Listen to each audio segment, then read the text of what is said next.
So I remember saying to myself, just before I pressed the play button to watch this conference, all I said, guys, was just be better than EA. I was crossing my fingers, just please, just a little bit, just a smidget, a little bit better than EA, and I'll be happy. I'll be ecstatic, because I feel like EA bombed just that much, that even if you can beat them out by a little bit, you've had a really good conference. And that's what I was hoping for. And I have to say, guys, I feel like they really blew me away with this one. It was not just better, it was way better on so many levels. We know that Xbox in the past, or Microsoft in the past, has had some mixed messaging when it comes to their Xbox, and especially when they launched, it was all about everything else that the console could do, you know, and games was kind of on the back burner down the line somewhere, right? And since then, they've been trying to formulate their message back again to games, and they really did that with this conference. Just as a comparison with the EA conference, and you guys have just watched my video on that, the EA conference started off with the announcer talking for a minute or two, trying to get everybody hype, you know how they do, and then it led into Battlefield 5, which there was no substance there either, because it was mainly just a trailer and a couple of announcements, but nothing that really got you excited, right? Xbox did it different. They started off with an Halo Infinite trailer, right? Which is really good, because that trailer is immediately going to connect with all of your core Xbox players, right? We know that Halo was a system seller back in the day when it came to the Xbox, right? People bought Xboxes just to play at colleges. I mean, that was the thing to play. So what better way to start off your conference, get everybody engaged by showing a trailer for that game and not talking right away. Right? Then they led into some little bit of talking segment after that. Phil Spencer got up there and talked about some charity they were doing and stuff like that. But it was brief enough to where once he went into the next part of the conference, it flowed really well. Okay, because in that I almost forgot to mention this. In that little 5-minute speech he did or whatever, he announced what the conference was going to actually cover.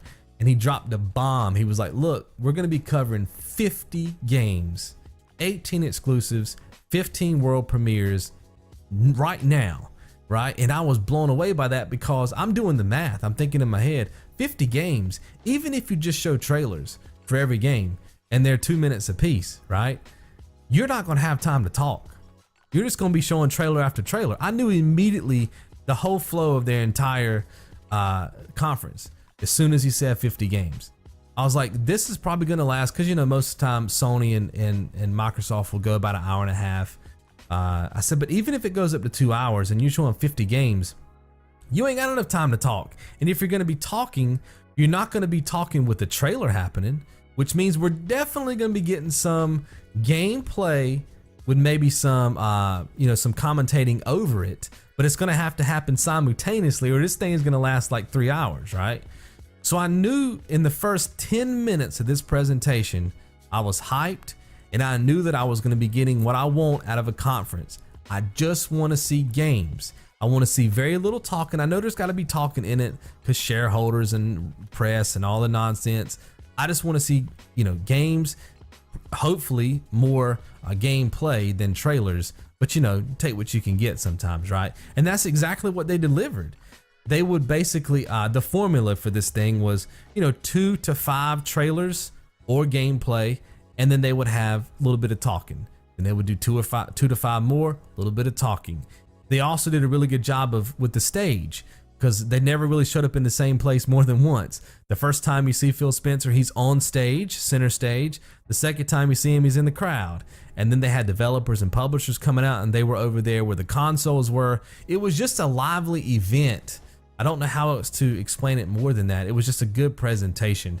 Now, when it comes to the games, I'm going to read these to you guys. I'll also have them listed down below if you want to copy them to a Word document or something, in case you want to try to figure out when all these games are going to come out so you can save your money and get them. Halo Infinite, we already talked about that. Ori and the Will of the Wisp. Sekiro, Shadows Die Twice, which is going to be developed by From Software. I had no idea that they were even working on anything right now. It looks really good, guys. My only hesitation with this game is that Activision's going to have their hand in it. I saw their logo pop up in there. Obviously they're going to be probably helping to publish the game. but I don't know if they're going to have any more influence over the game in terms of, you know, silliness, microtransactions, and all the nonsense. I just hope that they're just publishing it and that's it. And, you know, From Software can just make the game they want to make.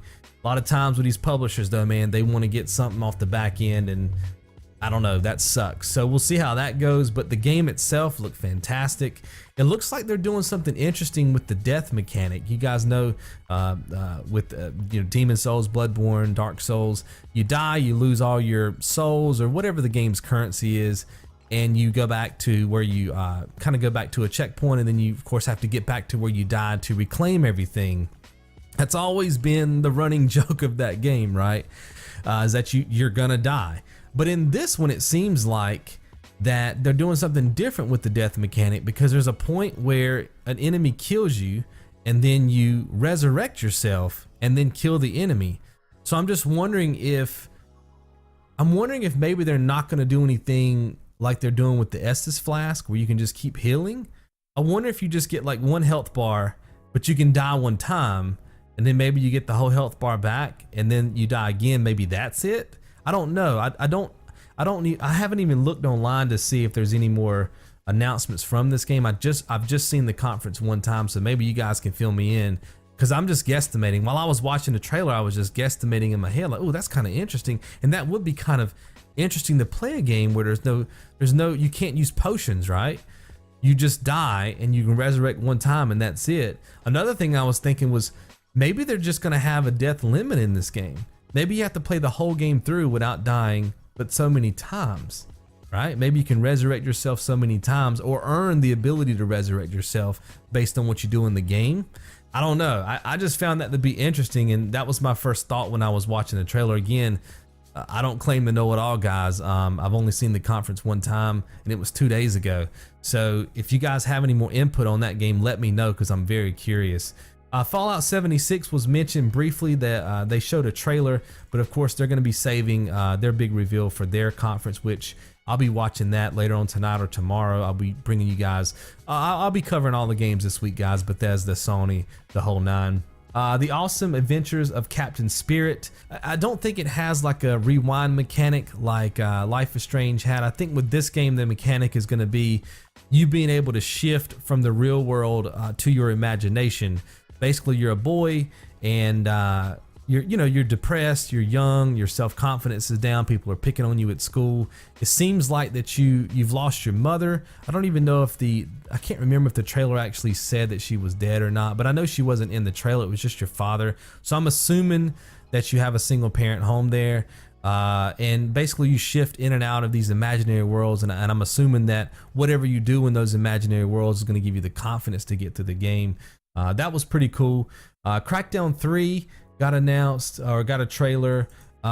Nier, let's see, Metro Exodus, which looks really good. I've never played any of the Metro games. A lot of you guys have recommended them to me. I want to ask you guys this question. If I decide to play Metro Exodus, do I need to play the other Metro games first? Because if not, this may be my first venture into that franchise, because it looked fantastic, man. I really was digging on that. They showed a little bit of gameplay too. Really digging on that reveal. Then they announced Kingdom Hearts 3, which blew me out of the water, because Kingdom Hearts has always been kind of a Sony thing, right? And I want to say that when he announced it, he didn't say Kingdom Hearts 3. He just said Kingdom Hearts. So when he said that, I was like, well, they're probably going to get some kind of compilation, you know, from some of the older games, maybe put on Xbox. Maybe they purchased that. But no, at the end of it, it was legit. Kingdom Hearts 3 is coming to the Xbox, which is really cool. They announced some DLC for Sea of Thieves. Battlefield 5, again, not too much to say about that. And then they announced Forza Horizon 4. You guys know this if you watched my previous video on EA. Not really a racing guy, right, when it comes to games. I do play racers like Mario Kart. I think I've actually posted the Little Big Planet kart racer game that came out a while back on the channel before. Stuff like that I'll play, but Gran Turismo, Forza, not so much. But I gotta tell you guys, and this is coming from somebody who doesn't like racers, this game looked fantastic. And a game that I thought about, like while it's going, I'm thinking, would I pay $60 for this? And it was close. I almost said to myself, yeah, I think I would. I finally realized that I probably wouldn't because there's a lot of online components to it. But I definitely would pay like 20 bucks easy. So like when it goes on sale, I would definitely be interested in checking it out because the way they presented it was so amazing. Not only are the graphics well done, but there's going to be seasonal changes that happen. So that will of course change the flow of the entire map. They gave one example where there's a lake, and obviously you can't drive on the lake because it's water, right? If it's summertime, but as soon as it hits wintertime, it freezes over and now you have access to that entire lake. And of course, if you multiply that by 4 seasons and then all the various environments they're gonna have you in the game, there's a lot of possibilities there. So it's almost like you're playing 4 games in one. Not only that, but everybody that you see driving around in the world is gonna be other players just like yourself. You can chat, you can go drifting together and stuff like that. I just thought it was really interesting. I think I would pay 20 bucks just to play and drive around and see the different seasons and how they all work. I think that would be worth my $20 right there, because I do see games kind of like an art form, and sometimes I'm willing to pay just to see the art of it all. I don't think I would ever get too much into the whole multiplayer experience or meeting anybody and driving around and drifting, but I definitely would want to play that game just to see it. It looks so great. PUBG, they went over, Tales of Vesperia. Then they had the reveal for The Division 2. I did like the way that they opened up this reveal with the long cinematic. I did not like when they transitioned into the gameplay. I thought the gameplay was a little bit boring. I was happy, obviously, that they showed gameplay, but it wasn't that energetic in my opinion. And the banter between everybody was a little bit cheesy. We all know that it's all scripted and it comes off scripted. They should really look into hiring some actors if they're gonna do that, or just let people play and just talk normally, like, you know. So I wasn't really happy with that part of it, but overall it was good. If you're a Division player, they got you covered with a sequel on that. Then they talked about a game called Session, which a lot of people were, because I was watching a live stream of this, a lot of people in the chat were like, oh, it's Skate 4, Skate 4, Skate 4. But it's just a game called Session, a skateboarding game. Black Desert, then they had Devil May Cry 5. Cuphead got a new game, which I will definitely be playing. It's called The Delicious Last Course.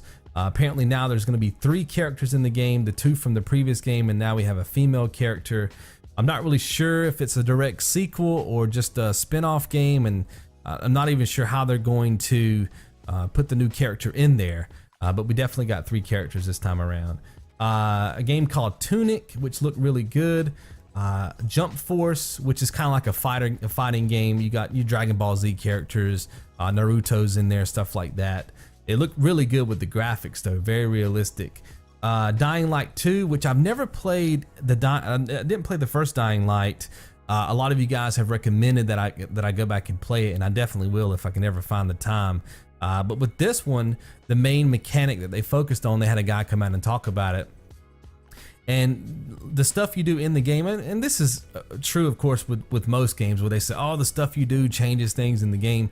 But this one's legit. Like, they showed entire, like, villages or cities or, you know, whatever, like entire landscapes where it looked a certain way. But if you made a choice, the whole landscape looked a different way. And they showed like 3 or 4 different variations of just one landscape. And then they had the same thing similar to what Detroit Become Human did in their trailers, where they pan back and they show all the multiple different splits and timelines.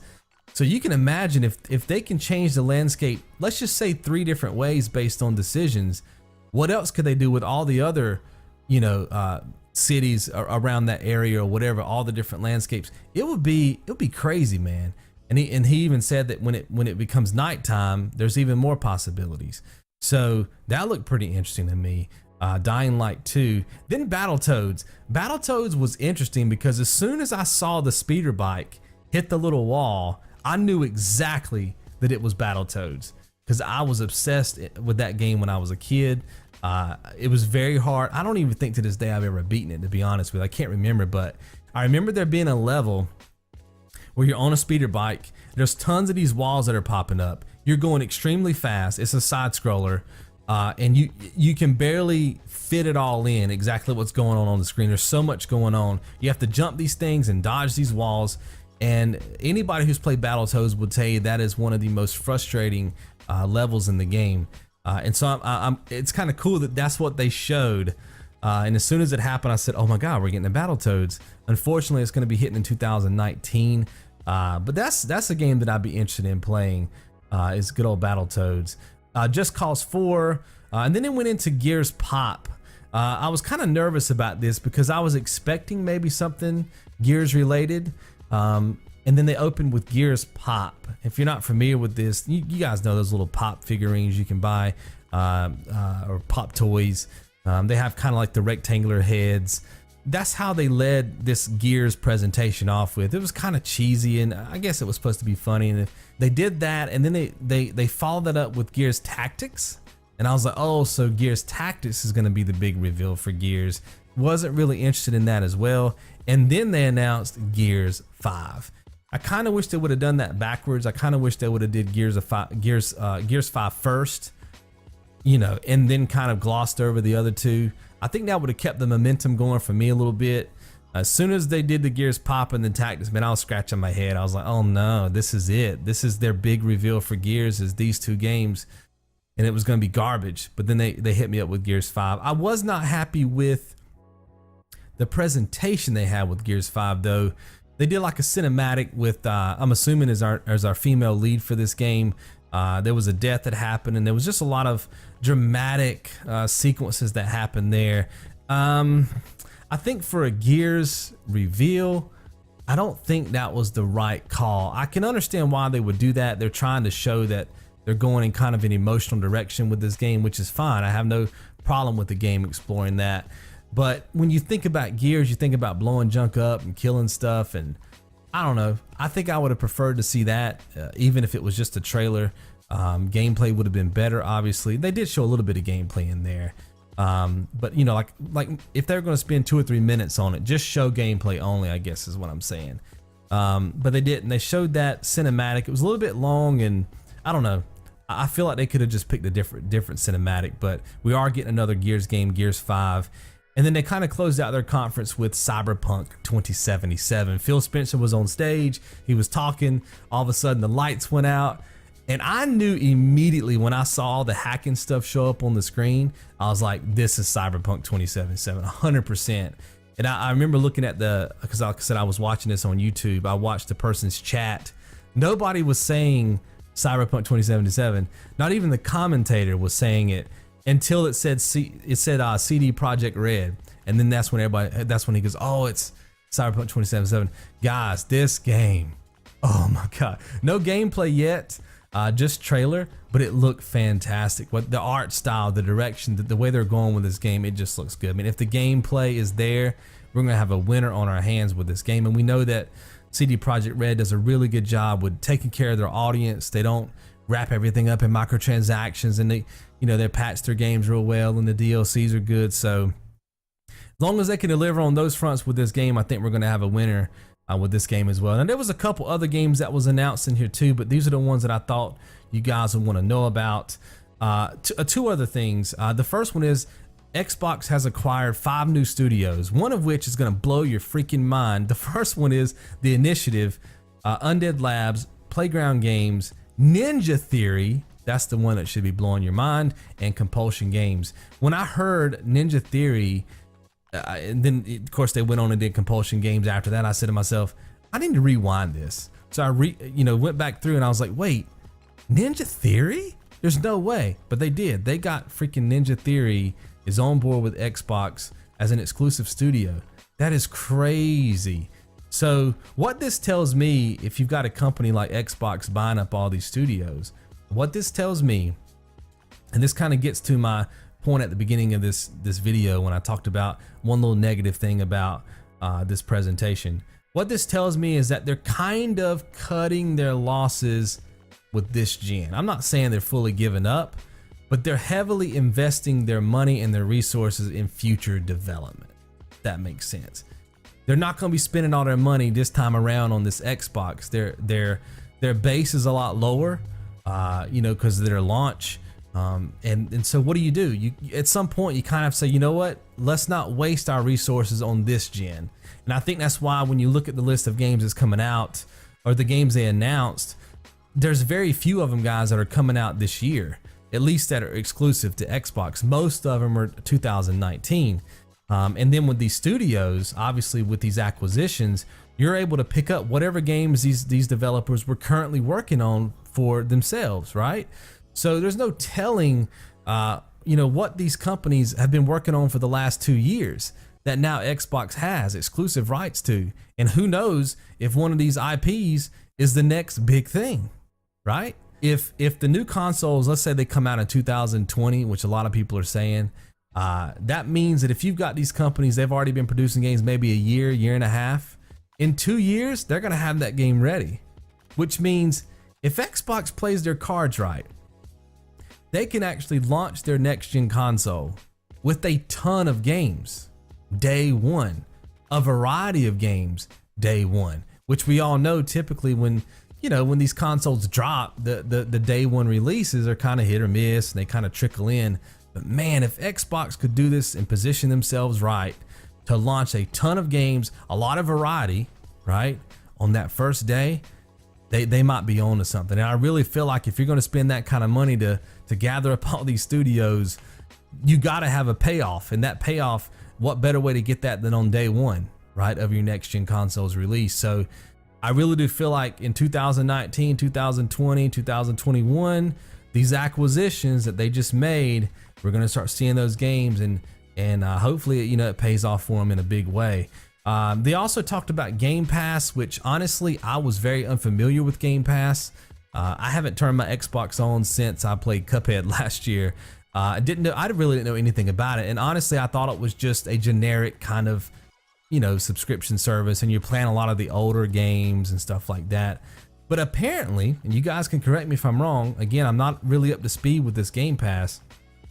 Apparently, you pay, I think it's $10 a month. That was what I read yesterday on an article that I looked up, unless it's changed. $10 a month. You get to, of course, play a lot of the older games, but when they did their presentation, they're saying now that you're able to play Street Daddy games. On the first day of its release, it's going to be on Game Pass, and to my knowledge, that's part of your $10. Is that right? That can't be right.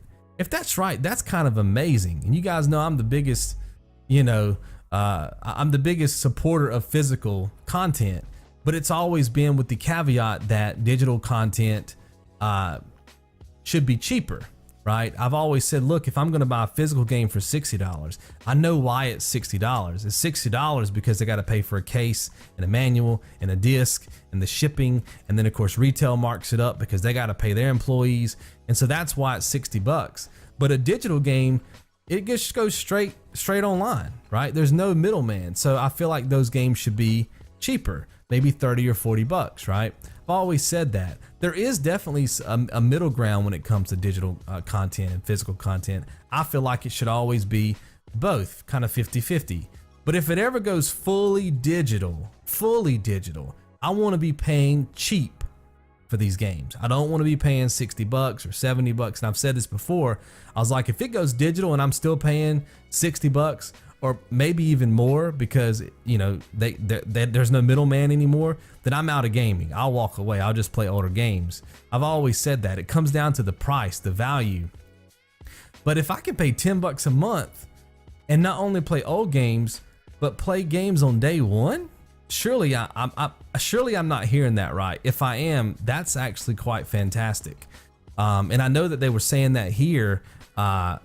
I think Forza they mentioned is going to be on there on day one. I think right now the only thing I'm confused about is the price. Let me know if it's $10. I want to say that that's what I read yesterday in an article. But even if it was like $20, that's a steal because you could play multiple. Let's say there's 2 or 3 games that come out in 1 month. Well, instead of spending $60 times 3, right, $180, boom, you pay 20, you can still play all 3. That's really fantastic.